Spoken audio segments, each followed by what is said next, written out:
what does it mean for you to be on this Triller card, to be working with Triller? Oh, it feels great, you know, being on something that's a different platform. I think that in reality, man, we're all collabing in a different way. We're gonna have different artists, and just being on a platform like this, it's gonna be great. It's gonna be I would say a great show. It's gonna be the greatest show on this year, and I'm very excited. You know, June 19th is gonna be one for everyone to tune in and watch. You know, I get to show everybody what I'm all about. All right, I've got first up on the questions from Deporte Total USA, Jose Armando Rodriguez, and you may ask en español o inglés. Thank you. It's going to be in Spanish, en español. Teofimo, muy buenas tardes. Quisiera preguntarte rápidamente, esta pelea en Miami, ¿tiene un sentimiento especial para ti por el hecho de que en Miami vive tanta gente hondureña que va a poder ir a verte ese 19 de junio? Y también quisiera preguntarte si vas a invitar a la pelea a Brian Flores, otro hondureño que es el head coach de los Miami Dolphins. Muchas gracias. Sí, gracias, José. Que yo puedo decir es que, claro, tú sabes, vamos a tener todos los latinos y toda mi gente allá en Miami. Casi 13 años yo vivo, I lived in Miami. So, tú sabes, vamos a tener mucha gente, diferentes artistas como Maluma, J Balvin y cosas así. So, van a hacer un show de puros latinos.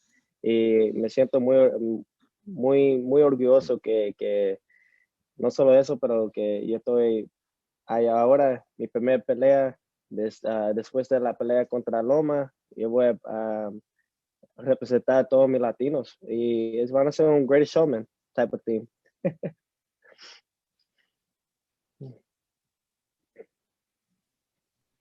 All right, thanks very much, Jose. Next is Jeremy Rodriguez. Hi, Teofimo. Thank you for taking the time to talk.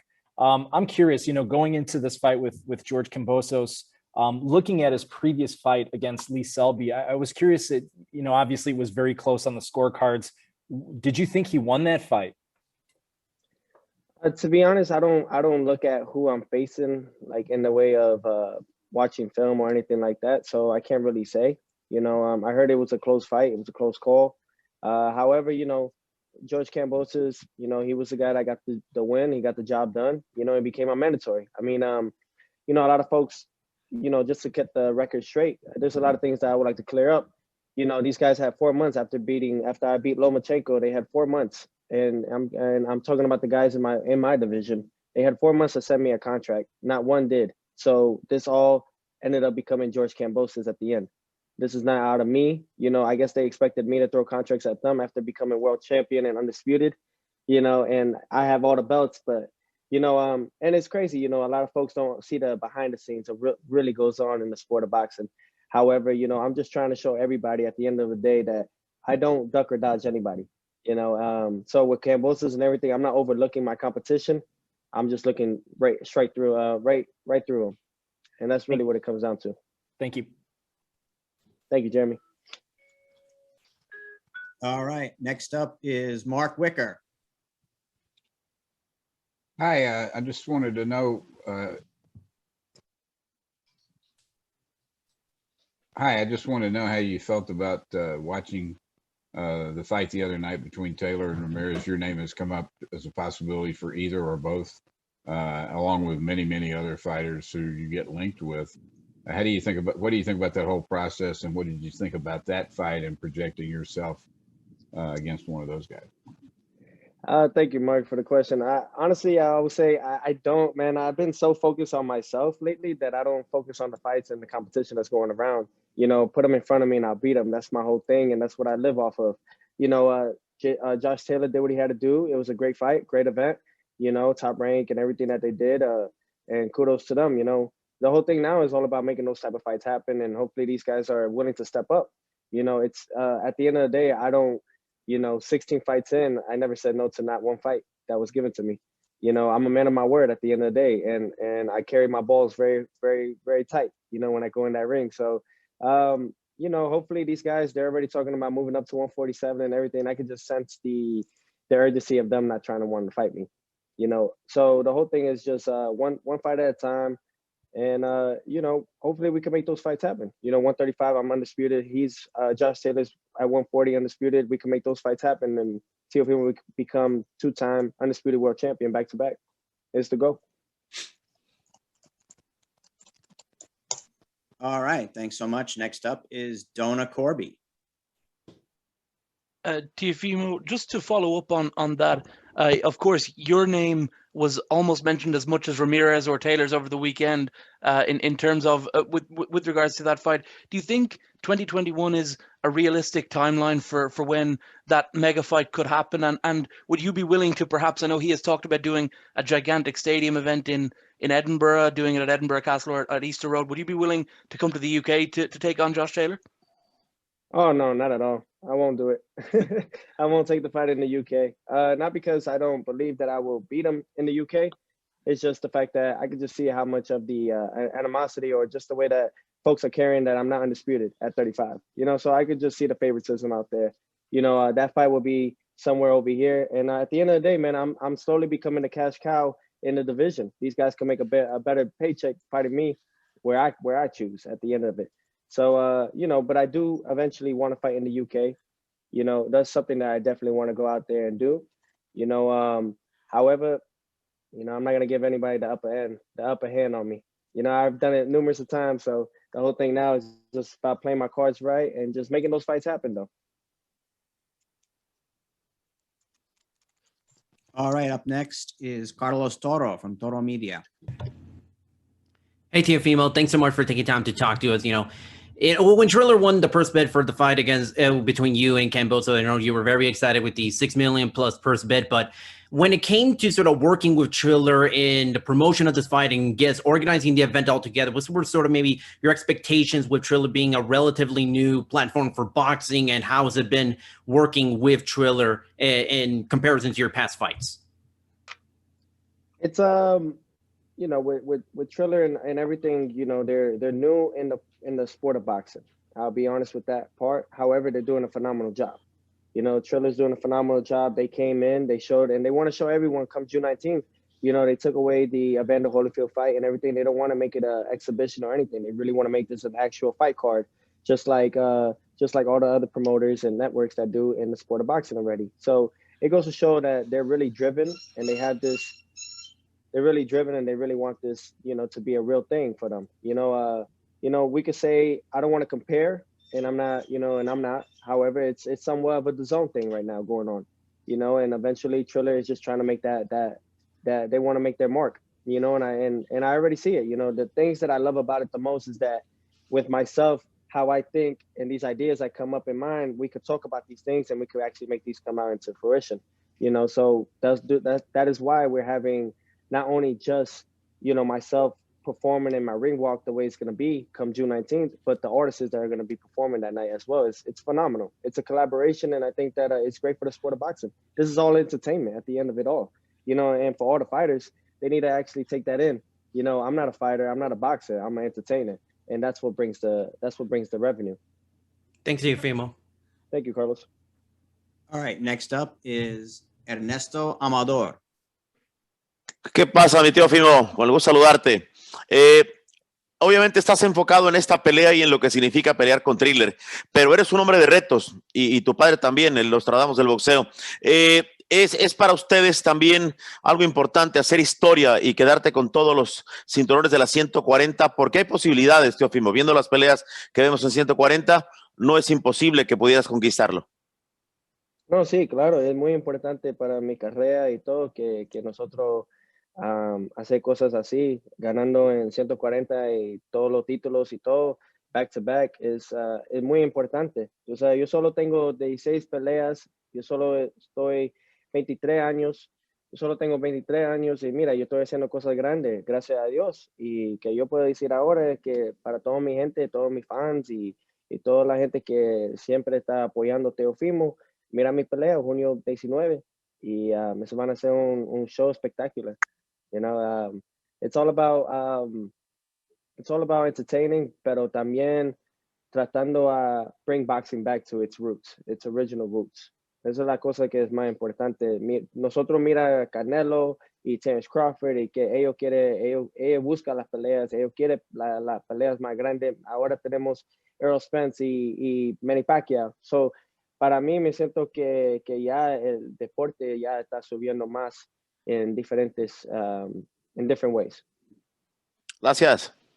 Muchas gracias, Ernesto. Okay, next up is Jonathan Nagioff. Hi, Teofimo. Thanks for taking time to speak to us. I just want to know, how do you think you've sort of progressed since the win over Lomachenko last October heading into this fight? And just wondered if you saw his comments the other day suggesting that he'd watched the fight a lot of times and felt there was a draw.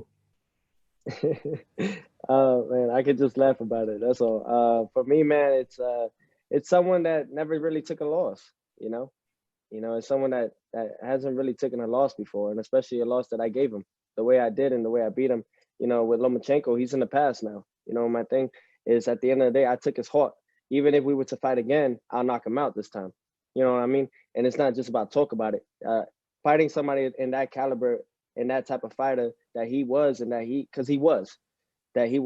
it's elevated me to a whole nother level. I told people in the beginning, starting this and doing all this, that you got to get me now, because you have a better chance fighting me now than later, and it's too late now for everybody.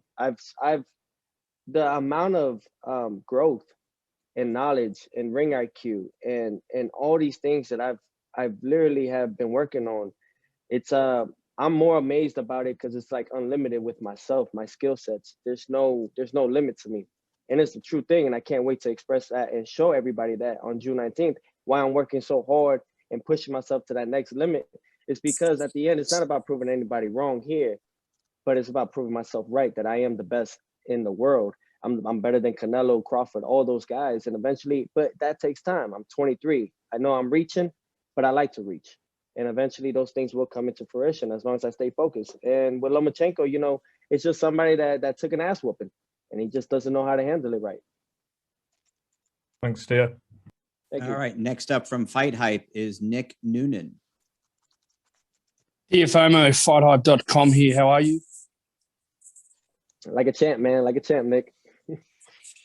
Bro, I want to talk a little bit about the extension of the date now to June the 19th with maybe the crowd of 30,000.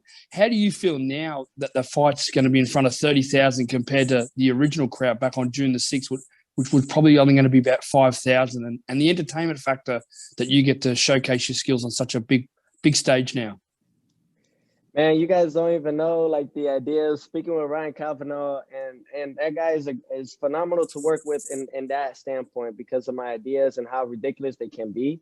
But we make them look, we make it look right, you know. And I can't wait to show you guys my ring walk. These are things that I've been thinking about since the Loma fight. However, I couldn't be done. It couldn't have been done. But now 30,000 or 37,000 people in attendance. It's gonna be an open. It's going to be an open field for everybody, man. We're going to have a great time, man. And I haven't had that feeling. You know, my personality and everything is all driven by the energy around. You know, when I'm a showman, you know, and I show off, and maybe I talk a lot of shit, right? We all could agree about it, but I back it up.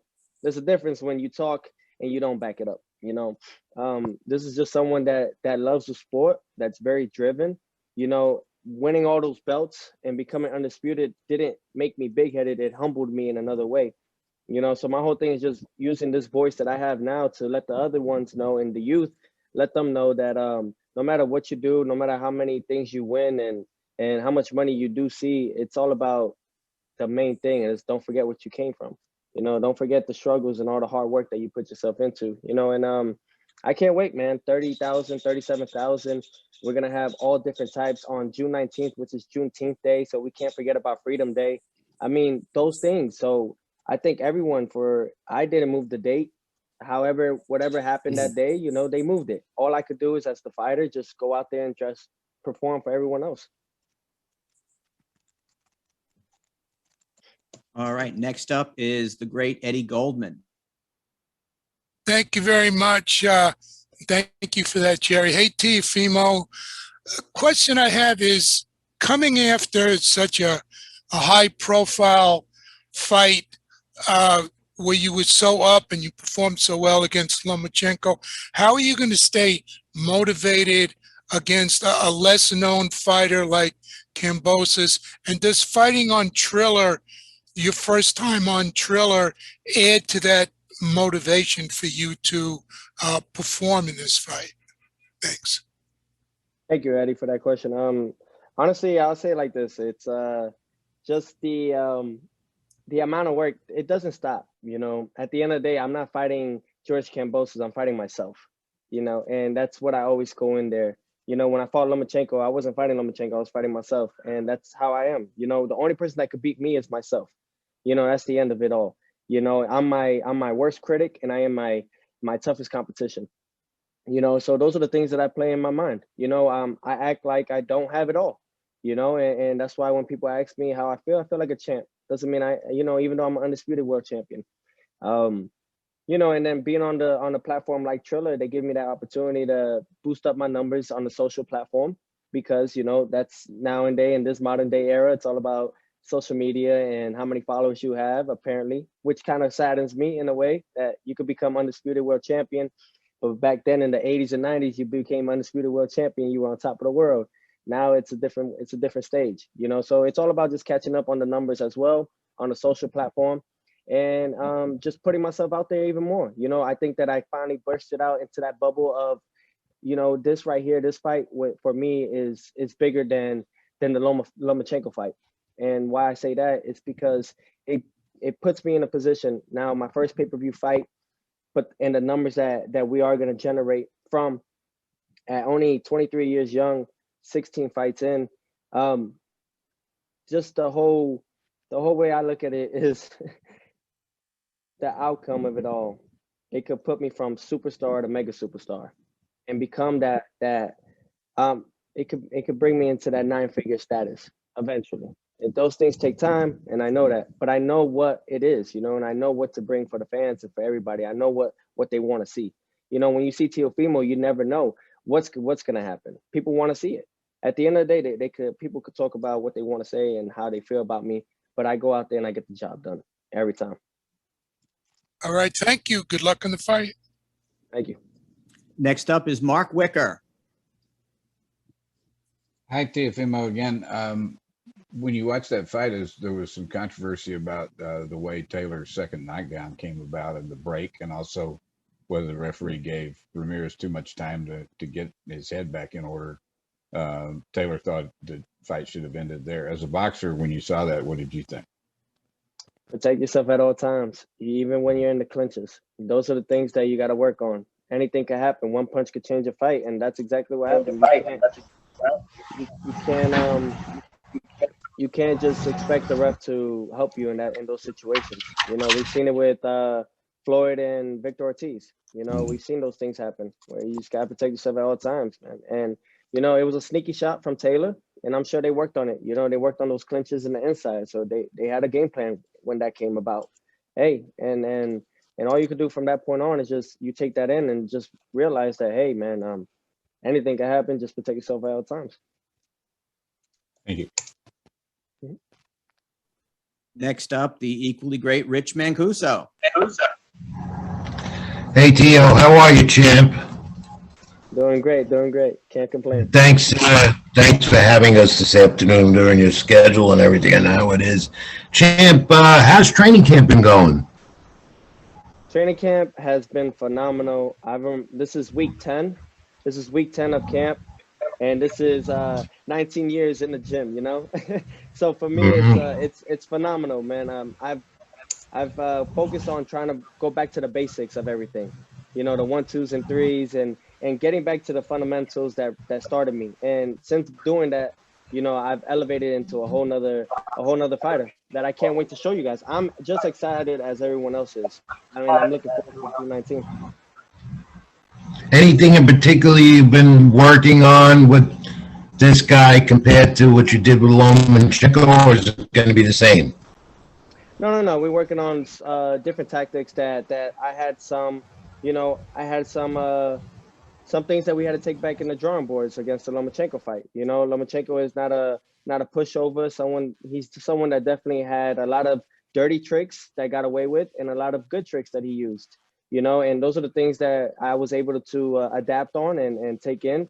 And now I'm just working on that in the gym, and the whole thing is all about just trying to perfect my craft more and more. I want to be, and not that I want to be, I am going to be the best boxer that ever laced a pair of gloves. A lot of us fighters say it and everything like that, but if you could see it, man, I'm going straight to everybody, straightforward. I'm a straight shooter, and that's the whole thing. And I guess, this is the type of way of the world now. They fake it till you make it type stuff, but Teofimo don't fake it. We take it.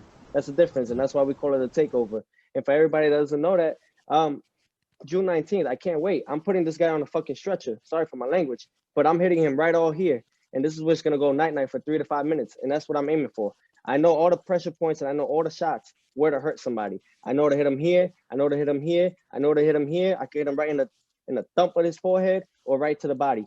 Either way, this guy's going down. And the reason why is because I got to let everybody know I'm here to stay. I'm here to stay. People, I ain't training. People think I'm just training for what, 3 rounds? No, I'm training for 12. I'm training for 15.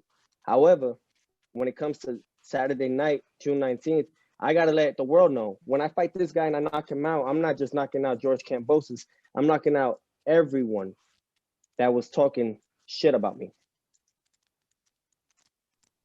Next up is Renato Bermudez. Teofimo, ¿cómo estás? Saludos. ¿Todavía hay retos para ti en 135 libras? ¿Hay retos para mantenerte ahí o ya el próximo año quieres saltar a las 140?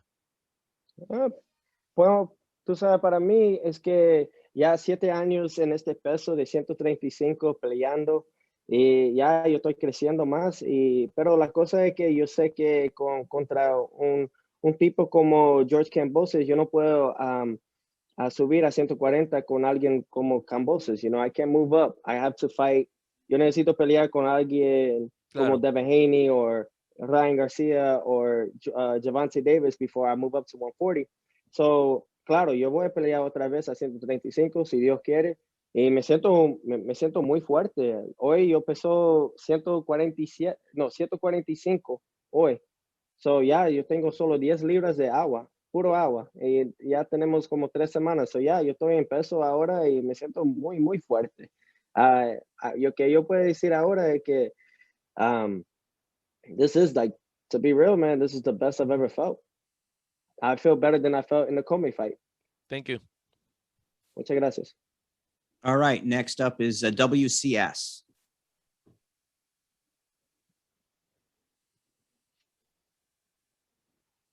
What's going on, Teofimo Lopez on World Combat Sports? Good to see you, man, elevate and change levels in your career. I don't think I've ever seen a mandatory be promoted like Triller has done for you. How has it been for you being a part of Triller? Totally, your branding has went up tremendously. How's that whole process been, man? Man, it's phenomenal, man. Teamwork makes the dream work, and right now we have with Triller a collaboration that they're making it work, man. I think they see the potential, and that's why they put the amount of money that they did in this fight. They see the potential and the type of stardom of a fighter I am. I think we all see it. However, some just trying to stop Teofimo and keep him at this level, when in reality there is no level. And I'm very thankful for Triller, man. It may be unorthodox, however, it's what we need in the sport. It's what we need. We need some excitement. UFC is doing a phenomenal job, but what's up with boxing? We can't make these great fights happen because of these promoters and because of alter egos and because of pride. Pride is a devil, man. And these guys don't want to make these fights happen because of X, Y, and Z. They want to keep it at a certain pace. Boxing ain't like that no more. Boxing has changed. This is the new modern day era. And my whole thing is, even if I get stuff for it, I'm gonna be real, man. I'm always gonna be honest with everybody in the public, man. These guys, maybe the fighters do want to fight each other. However, it's just those in the middle, the middlemen. They get involved and they don't want to make those things happen. And but I'm very thankful that I'm able to showcase what I could do. And June 19th, man, I'm very thankful, man. We're gonna have J-Lo, Maluma, J Balvin, Meek Mill. The Greatest Showman is gonna be right here. It's a whole theme, man, and it's gonna be phenomenal, man. And I can't wait for the way that it's all gonna play out come June 19th. Your press conference with George Kambosos. How was your true raw energy with him? You know, you all set the tone for this year with the energy and promoting yourselves, and it seems like y'all genuine don't like each other. How was your level 1 through 10 on facing Kambosos on that stage, and you and him going at it like you did? Look, man, I'm gonna pray for the man. I'm gonna pray for the man before the fight. So because he has a kid on the way and everything. But at the end of the day, I'm leaving him on a fucking stretcher. And it's just how I feel, man. I don't care. I don't care. I'm sorry. I don't care. I get paid for doing what I do. It's either him or me. And that's how I feel, man. Ain't nobody acting here. Nobody. You know what I mean? It's just a thing. I ain't trying to promote a fight in a way of trying to start no beef. The whole thing is I'll do what I got to do in the ring, with these right here. And they feel that pressure. They feel that energy. It's all about my energy, man. Real recognizes real. And I've been told everybody that. Lomachenko, he felt that. Anybody that comes in front of me, I'll beat him. Why? Because they know. I ain't scared of nobody. I ain't scared to die in that ring neither. I ain't scared to die. At least I die doing what I love too. But at the end of the day, man, it's all about who's in front of me. Got to get him in the way. I got to get him out the way. So that way we can focus on the other fights that everybody wants to watch. All right. Next up, Dylan Boker. Hey there, Teofimo. Appreciate the time. Hey, thank you, Dylan. I was just noticing the Instagram post from earlier on in the month where you were shouting out Ray Boom Boom Mancini becoming WBA lightweight champion of the world. I'm kind of curious, just with you on this individual journey, carving out your own legacy as champion, like how important is it to also, be mindful and appreciative of that history there? Because you seem like a real aficionado and sweet science, aficionado. I'll be honest, I look up to all those guys. They all paved the way for all of us. I mean, we're all here today, and why we still love the sport of boxing is because we think about those old times too. And I guess a lot of us probably would love to go back in time and just enjoy it a little bit more. The game has changed. People want to make X amount of dollars without facing the tough competition, and it's ridiculous. And, I look at it like this, man.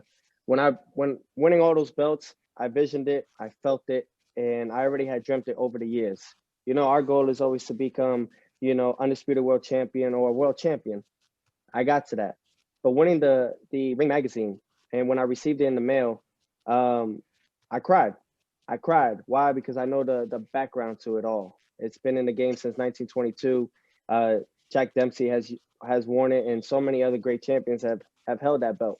So I know how the honor of carrying that belt is to me. I appreciate the sport. I love I love boxing. I really do. And it breaks my heart to see how these corrupted middlemen just get involved and they think that it's okay for them to try to take all the pie, and we're over there risking our lives. But get away from the political part. My whole thing is that I just know that the boxing gods are right behind me, man, and they support it. That's why I always give acknowledgement to Boo Mancini. We got Larry Holmes. We have Rocky Marciano, Sugar Ray Robinson. I mean, the list could go on and on. All the great champions that have paved the way for me and have paved the way for all of us. Thanks, man. Appreciate the time. Thank you. All right. Next up, Josh Katsowitz. Hey, Teofimo. How you doing, buddy? I'm doing great, my man. Good. Because Triller paid so much money for the fight, I just wonder if you feel a sense of pressure fighting on pay-per-view, especially because there's a Showtime fight that night, the Zone fight, an ESPN Plus fight, Chavez Senior and Junior fight on pay-per-view that night. There's just so much boxing going on that night. I wonder if you feel that sense of pressure, like, oh, I gotta get people to watch my fight because Triller paid so much money for it. No pressure at all. No pressure at all, man. I'm an exciting fighter. I guess there's something that draws everyone to my man Mark is sleeping. But the whole thing is this, it's all about just entertainment. A lot of people want to see what I could do next. I know a lot of folks probably like, I ain't gonna watch that fight because he's fighting George Kambosos, but in reality they will. They all will tune in.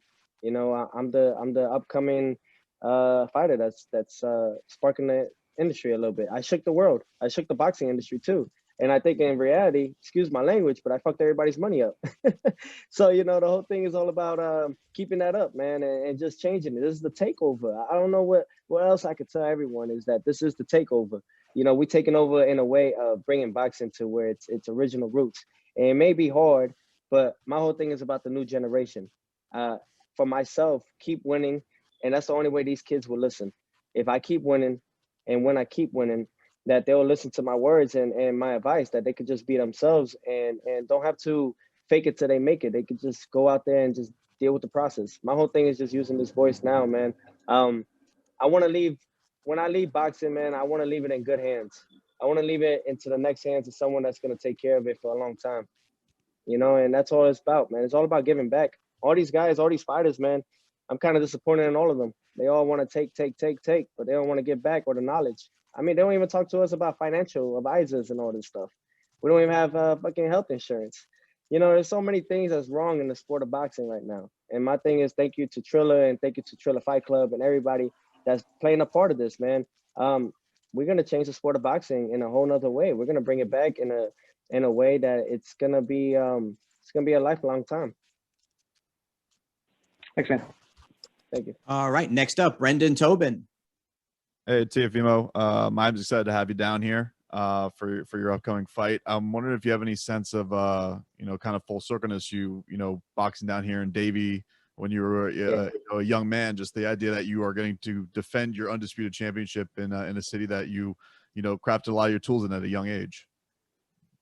I'm going back in this, man. I started boxing in Florida. And Davie Powell and Davie, Florida, and all that.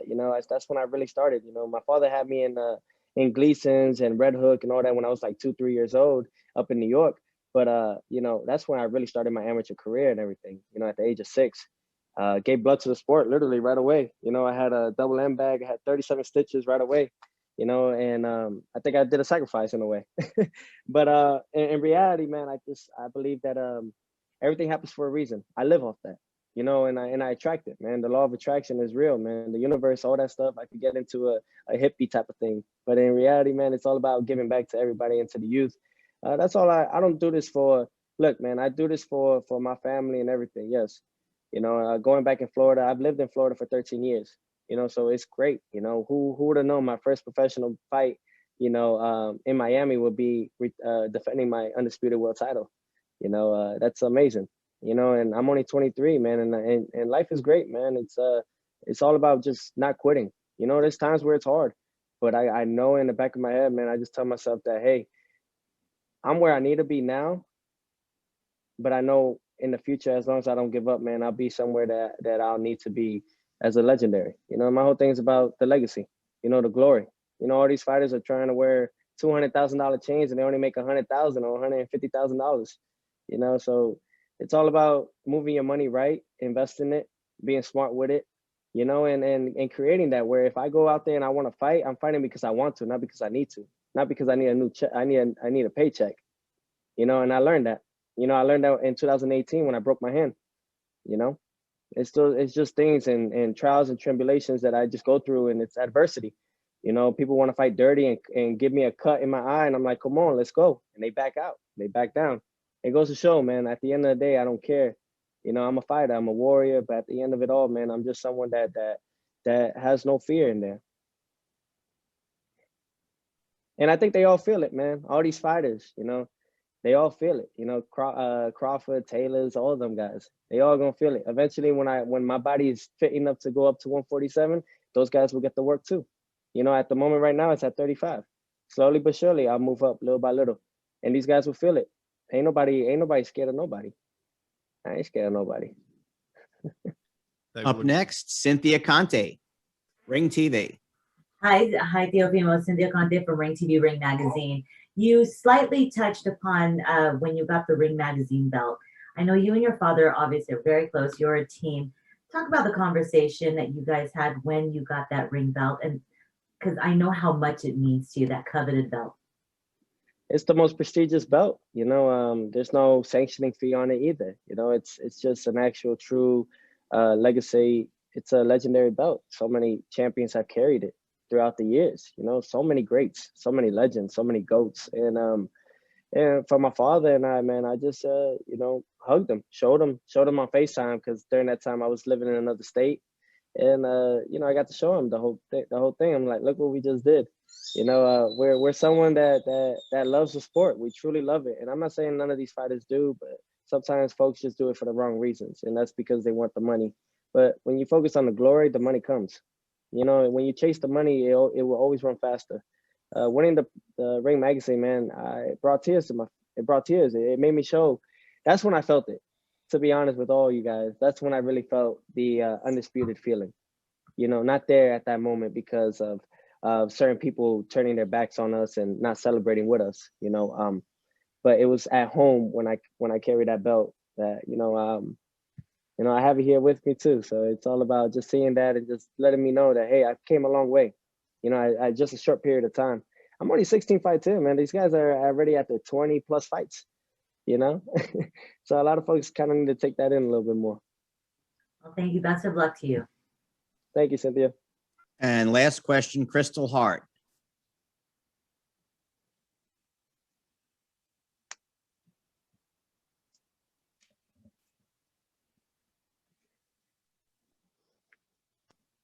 Crystal?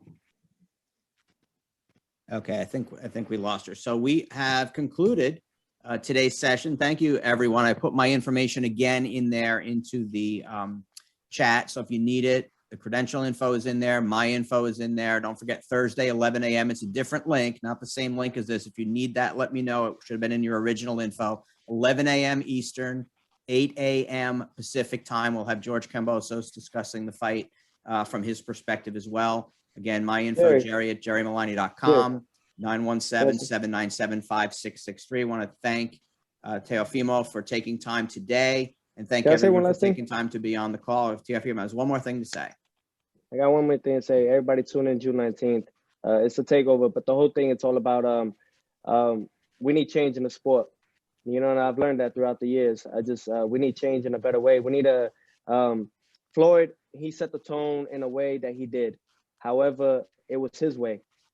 Nobody can ever be Floyd Mayweather. Nobody can ever be Canelo. Nobody can ever be Teofimo. Just be you and be who you are at the end of it all. Don't copy nobody. Just be authentic. Be yourself. And if nobody loves that, then F them.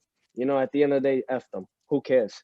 You know, just keep focused and keep yourself aligned. Always keep yourself strong and just focus on yourself. At the end of the day, man, I just want everybody to know that, yeah, I may be one person in that ring. I may not be humble in that ring. I'm a whole different person outside. Just want to let everybody know, man, it's all about giving back to everybody. And the amount of money that I'm going to be receiving this fight and so on and so forth, I think everybody will get to see the potential of what I really want to do. You know, it's about giving back to the youth, and they need that hope and that they need that faith. They need to know that they belong in this world. There's too many people closed up in shelters, you know, too much in their mind, and they think that they're not worthy of something because they see what they see on social media. It's toxic as hell, to be honest. But man, I just want to put out a good I want to put out a good message for everybody, not just in the ring, but outside as a person. Because at the end of it all, that's all we are. We're human. We're human beings, man. Ain't nobody special. I'm only special in the ring. You know, we all bleed the same, and I appreciate each and every one of you guys. Thank you all. This is it's a dream come true. In reality, it is. It's a dream come true, and thank you all, man, from the love to the hate to the support. Just for you guys being here and giving me your time and actually asking me questions and really want to know about what I gotta say. It means a lot to me, and I won't ever forget that. So thank you all again. I hope you guys all have a blessed week and a great time, man. And Teofimo, man, the takeover. Thank you.